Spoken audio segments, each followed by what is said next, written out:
안녕하세요 여러분. 오늘의 흥미로운 영상 내용은 허리케인 밀튼, 이제 5등급으로 플로리다 강타 예정. 그리고 카말라 해리스는 노동계급과 돌파구를 찾기 위해 고군분투하고 있으며 민주당은 우려하고 있다에 관한 것입니다. 우선 좋아요 버튼을 누르고 채널 구독 및 알림 설정도 잊지 마세요. 여러분의 관심과 지지가 저희에게 큰 힘이 됩니다. 첫 영상은 월스트리트 저널의 기사를 바탕으로 허리케인 밀튼에 대해 이야기해보겠습니다. 플로리다를 강타할 예정이니 허리케인은 5등급으로 강화되었으며 플로리다 주민들에게 큰 영향을 미칠 것으로 예상되고 있습니다. 이번 영상에서는 허리케인 밀튼의 경로, 예상 피해, 그리고 정부의 대응 계획에 대해 알아보겠습니다. 허리케인 밀튼은 최대 풍속이 시속 180마일에 달하는 매우 강력한 폭풍입니다. 현재 플로리다 서부 해안에 다가오고 있으며 곧 상륙할 것으로 보입니다. 밀튼은 이미 허리케인 헬렌으로 피해를 입은 지역에 더 큰 피해를 가져올 가능성이 큽니다. 특히 플로리다 템파만 지역은 이번 허리케인으로 인해 폭풍, 해일과 강한 바람, 폭우에 대비해야 하는 상황입니다. 조 바이든 대통령은 플로리다에 비상사태 요청을 승인했고 연방 긴급 대응 인력을 사전에 배치하여 폭풍이 상륙하기 전에 필요한 준비를 하고 있습니다. 또한 플로리다 주지사 론 디센티스는 약 5,000명의 주방위군을 동원하고 추가로 3,000명을 더 배치할 계획입니다.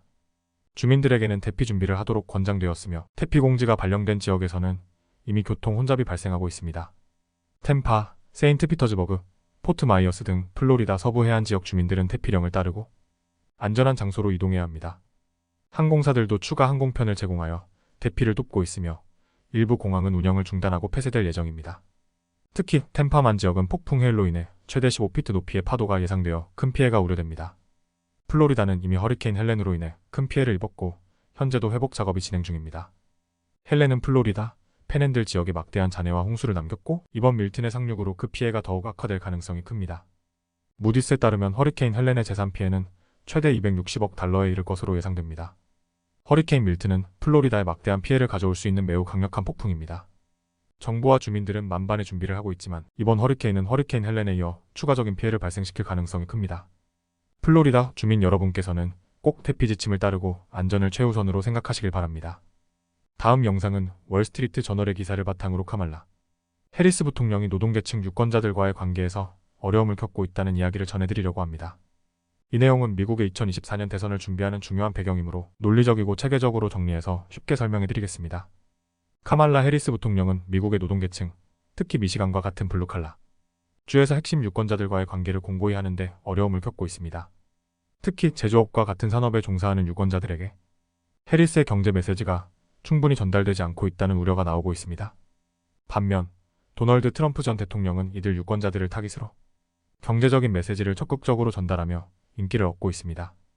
해리스 부통령은 노동계층 유권자들과의 관계를 강화하기 위해 노력하고 있습니다. 특히 미시간 주지사 그레첸 휘트머를 비롯한 민주당 지도자들은 해리스에게 더 강력하고 명확한 경제적 메시지를 요구하고 있습니다. 예를 들어 자동차 산업의 성장과 공장, 건설에 대한 정부의 노력을 더욱 부각시켜야 한다는 목소리가 나오고 있습니다. 해리스의 지지층을 공고히 하기 위한 노력의 일환으로 최근 버니 샌더스 상원 의원이 미시간에서 연설을 했습니다. 샌더스는 최저임금 인상과 사회 보장 확대 등 진보적인 목표를 강조하며 노동계층 유권자들에게 경제적 지원을 약속했습니다. 샌더스는 이 연설에서 해리스를 지지하며 트럼프를 물리치는 것이 필요하다고 강조했습니다. 최근 여론조사에 따르면 해리스 부통령은 미시간, 펜실베이니아, 위스콘신과 같은 중요한 주에서 트럼프와 접전을 벌이고 있습니다. 그러나 해리스는 아직 바이든 대통령이 2020년에 받았던 조직 노동의 지지에 미치지 못하고 있습니다. 예를 들어 팀스터스와 소방관 노조는 아직 해리스를 지지하지 않고 있으며 이는 캠페인에 큰 부담이 되고 있습니다. 해리스 캠페인은 블루칼라 유권자들에게 더 많은 광고를 하고 경제 문제에 대한 구체적인 계획을 제시하는 방식으로 그들의 지지를 얻기 위해 노력하고 있습니다. 예를 들어 처방약 가격 인하와 같은 문제를 강조하며 유권자들에게 다가가고 있습니다.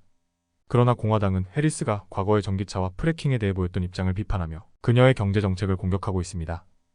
해리스 부통령은 이러한 비판에 맞서 최근 미시간에서 더 많은 캠페인 일정을 소화하며 유권자들과의 소통을 강화하고 있습니다. 그녀는 미시간 플린트에서 열린 행사에서 트럼프의 전기차에 대한 비판을 반박하며 어떤 차를 운전해야 하는지 강요하지 않겠다는 메시지를 전했습니다. 카말라 해리스 부통령은 노동계층 유권자들과의 관계를 강화하기 위해 여전히 많은 과제가 남아 있습니다. 블루칼라 주에서의 지지 확보가 그녀의 선거 전략의 중요한 열쇠가 될 것입니다. 이번 대선에서 노동계층 유권자의 지지가 승패를 가를 수 있는 만큼 해리스 캠페인은 앞으로도 이들과의 관계를 공고히 하기 위한 노력을 이어갈 것으로 보입니다. 오늘은 여기까지입니다. 다음 영상에서 더 유익하고 흥미로운 내용으로 찾아뵙겠습니다. 이 영상은 투자 의견이 아닙니다. 매우 고맙습니다.